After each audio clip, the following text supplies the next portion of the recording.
Yo yo yo, bienvenue dans cette nouvelle vidéo. Alors c'est vrai qu'à la base, normalement, je devrais commencer en vous disant on va faire fonctionner l'algorithme YouTube parce qu'évidemment, il y a Top Gun Maverick qui vient de sortir et blablabla. Mais bon, malheureusement, Top Gun Maverick est sorti déjà depuis un peu trop longtemps. Mais je vais quand même faire cette vidéo parce que déjà la chronique elle est écrite et que j'aime bien Top Gun, le premier. Mais voilà, je l'ai tourné une fois, j'ai eu des problèmes de son, de bugs, j'ai pas retourné depuis. Enfin bref. Nous revoici, nous revoilà. En plus de ça aussi à la base, je vous disais que apparemment Top Gun Maverick était vraiment bien. Donc du coup ça donnait encore plus envie, etc. Parce que je ne l'avais pas vu à l'époque. Maintenant j'ai vu Top Gun Maverick. Donc on va rajouter un petit bonbon à cette vidéo qu'il n'y avait pas à la première. C'est que je vais prendre 5 minutes à la fin pour parler un peu de Top Gun Maverick, juste vite fait, pour faire aussi un parallèle avec celui de 86. Spoiler alerte, j'adore le film. Enfin bref, voilà pour le petit background autour de cette vidéo. Et en attendant, n'oubliez pas que si vous kiffez le contenu de la chaîne, n'hésitez pas à vous abonner, à mettre un pouce bleu, voilà, liker, partager, commenter. Ça participe au référencement de la chaîne, donc c'est cool et ça fait plaisir. Et sinon, oui, si je tourne cette vidéo, c'est quand même que j'aime le premier Top Gun, sinon je ne l'aurais pas fait. Et parce que aussi, même si ce n'est pas un grand chef-d'œuvre du cinéma, ça reste un film important. C'est important dans la culture populaire, mais il est aussi important pour les carrières qu'il a lancées, comme évidemment celle de Tom Cruise, déjà en premier lieu, et aussi parce que le film, il est cool. En attendant, c'est parti pour Top Gun de Tony Scott, sorti en 1986. Alors c'est l'histoire toute simple de Maverick, pilote d'avion de chasse talentueux mais qui n'en fait qu'à sa tête, qui rentre dans l'école Top Gun qui forme les plus grands pilotes des USA. Top Gun a été important dans la carrière de deux hommes, évidemment celle de Tom Cruise mais aussi celle de son réalisateur Tony Scott. C'est un réalisateur qu'on apprécie énormément sur cette chaîne et il faut savoir que Top Gun n'est que son deuxième film. Et bien sûr qu'avec le succès de Top Gun, la carrière de Tony Scott a pris un grand pas en avant. Il a ensuite réalisé Le flic de Beverly Hills 2, ensuite en 90 il retravaille avec Tom Cruise sur Jour de tonnerre, film de NASCAR où Cruise est aussi à l'origine du scénario. Et je pourrais continuer de citer tous ces films tellement c'est bien. Il y a Le Dernier Samaritain, True Romance, qui est un film que j'adore d'ailleurs au passage, Ennemi d'État, Spy Game, Man on Fire ou encore Domino. Et c'est marrant parce que je trouve que Tony Scott c'est un réalisateur qu'on oublie un peu trop dans le paysage du cinéma américain, alors que le gars il a une filmographie qui est assez géniale quand même et qui surtout il a fait des films qui en ont fait rêver plus d'un et qui encore aujourd'hui déboîtent. Enfin bref, je pourrais encore parler beaucoup du bonhomme de Tony Scott, etc. Mais je vais m'arrêter là, on va garder un peu sous le coude pour peut-être un prochain film. Juste pour info, c'est le frère de Ridley Scott. Donc Ridley Scott, celui qui a fait Blade Runner, Alien, Gladiator et dernièrement d'ailleurs le génial Le Dernier Duel. Une sacrée fratrie quand même. Et aussi que sa fin est triste car il s'est suicidé en 2012 en se jetant d'un pont. Il avait annoncé d'ailleurs qu'il voulait réaliser la suite de Top Gun. Donc une petite pensée pour un grand réal encore aujourd'hui trop oublié. Top Gun a aussi évidemment été un booster incroyable dans la carrière de Tom Cruise. Juste avec des chiffres que je prends via IMDb d'ailleurs, juste pour info. Le film où il est dans un premier rôle qui sort un peu du lot, c'est Risky Business en 1983 qui pour un budget de 6 millions engrange 63 millions aux USA. Donc un petit x10, c'est pas mal. Ça permet de poser une petite première pierre à l'édifice. Il fait ensuite Légende en 1985 de Ridley Scott d'ailleurs, qui est un échec au box-office. Et ensuite le fameux Top Gun en 86 qui pour environ 15 millions de dollars engrange 350 millions dans le monde. Je pense que les chiffres parlent d'eux-mêmes et qu'après Top Gun, Tom Cruise a été le nouveau visage d'Hollywood et qui en un film a fini de lancer la carrière de ce jeune homme de 24 ans. Je pourrais aussi évidemment parler de Jerry Bruckheimer, un producteur extrêmement important dans la filmographie d'Hollywood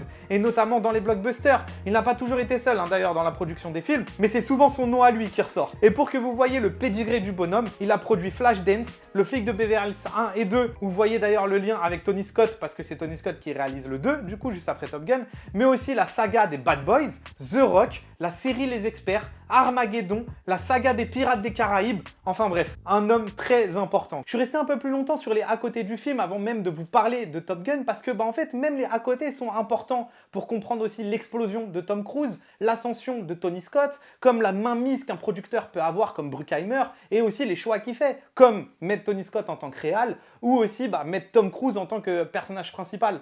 Et faut pas aussi se mentir que Top Gun il a été créé pour ça, il a été créé pour être une énorme machine.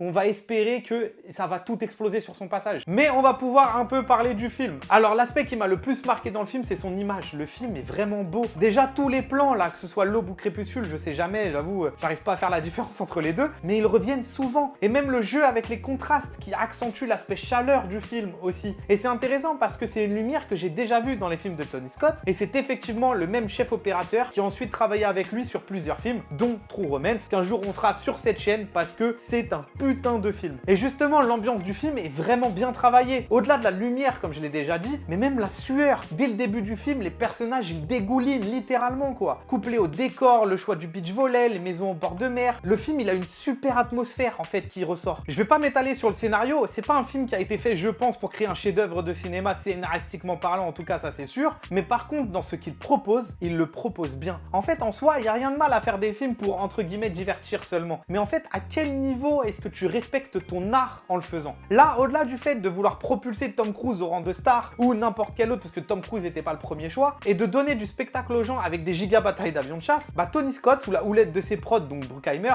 a fait un film de cinéma. En fait, étonnamment, je trouve que les personnages sont pas si développés que ça dans le film, et pourtant ça marche, parce qu'ils ont tous un charisme et une gueule qui fonctionnent avec leurs personnages. Et je trouve ça fort et intéressant aussi, que ce soit Goose, que ce soit le personnage de Val Kilmer, les deux chefs formateurs de Top Gun, jusqu'à même la femme de Goose. Parfois, il suffit d'une scène, d'un plan, et Tony Scott arrive à nous caractériser un personnage, même sans le voir longtemps en fait. Et dans ses films, Scott n'oublie jamais ses personnages. Dans Top Gun non plus, même dans les scènes de fight, il revient sur ses personnages et il raconte toujours une histoire. Au final, chaque scène en avion de chasse a un but ou un enjeu pour les personnages. Donc ça rend jamais ces scènes-là vides. Ce qui, je trouve, on perd de plus en plus aujourd'hui dans les films d'action AAA d'ailleurs. On oublie parfois les personnages pour juste du bim et du boom, alors que en général, je trouve que la force de Tony Scott est dans la manière qu'il a d'aborder un film et de comprendre que c'est un tout, histoire, rythme, personnage, mise en scène. Et Top Gun étant son deuxième film, je trouve ça fou de déjà voir ça dans son cinéma. Un autre truc aussi que j'adore, c'est les scènes de fight d'avion de chasse. Techniquement, je trouve ça dingue et ça rend trop bien à l'écran. Et mine de rien, c'est marrant aussi de voir un Tom Cruise encore si jeune et insouciant. Je dirais pas qu'il devient la star qu'il est avec son jeu d'acteur, pas qu'il joue mal, mais c'est juste normal en fait. Par contre, l'insolence de son personnage et le charisme qui en ressort pour son jeune âge, c'est vraiment pas mal. Surtout face à une actrice qui en jette aussi en termes de caractère et face à un autre jeune Val Kilmer, Tom Cruise est loin d'être inexistant et la preuve, il n'est pas devenu qui il est avec ce film pour rien. Dernière petite chose qui est plus un petit bonbon qu'autre chose, mais on peut rajouter un truc supplémentaire au visionnage. Alors, il y a toute une théorie autour du fait que Top Gun est un film crypto-gay. Et franchement, en sachant ça, de ouf.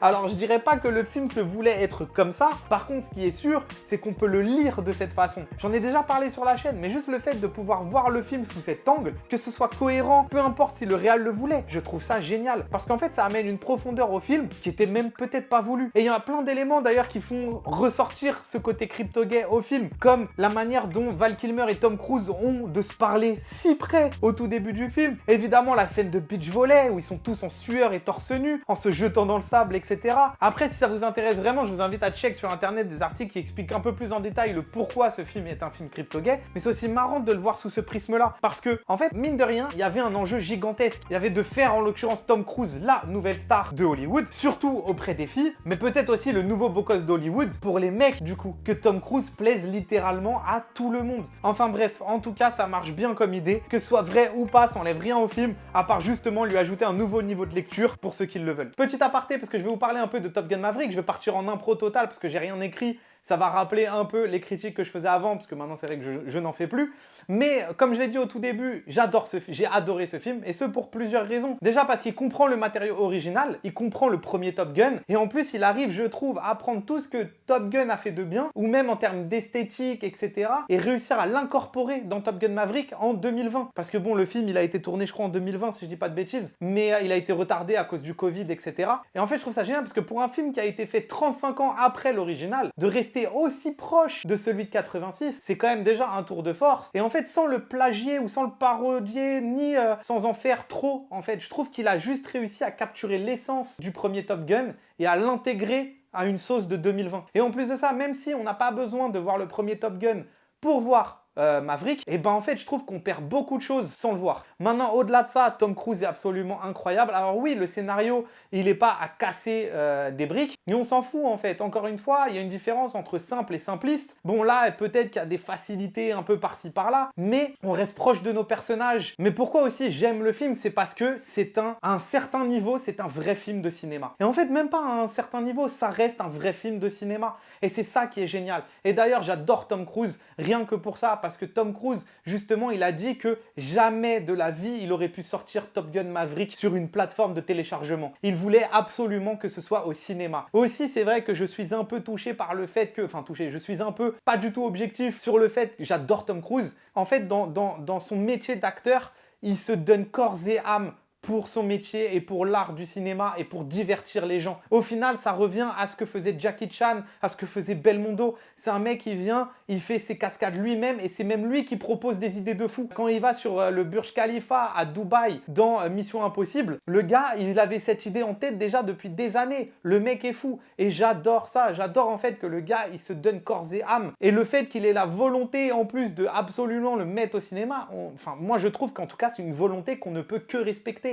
Et en plus de ça, il va jusqu'au bout, jusqu'au fait que les gars étaient vraiment dans des avions de chasse. C'est génial d'avoir ce niveau-là de volonté artistique pour son film. Parce qu'au final, ils veulent divertir les gens et ils se mettent dans le mal pour les divertir. Ils ne se mettent pas juste un truc facile avec des fonds verts et bon, et puis ça y est. Et d'ailleurs, je vais prendre en exemple The Rock. The Rock, avant, c'était quelqu'un que j'aimais bien, mais maintenant que c'est devenu la superstar qu'il est, quand on regarde ses films, c'est cataclysmique. Et ben, en fait, je trouve qu'aujourd'hui, tous les films qu'il fait, ils sont bourrés de fonds verts et qu'en fait, ça n'a plus aucun intérêt parce qu'on ressent plus rien. Et là où, parce que du coup, je parle vraiment en prenant des exemples qui se tiennent. Parce qu'au final, Top Gun Maverick et les films de The Rock, c'est les mêmes combats. Parce que ce qui est génial justement avec Top Gun Maverick, c'est que c'est un vrai film de divertissement comme on devrait en avoir. Et qu'il y a une volonté artistique qui est là à un certain niveau.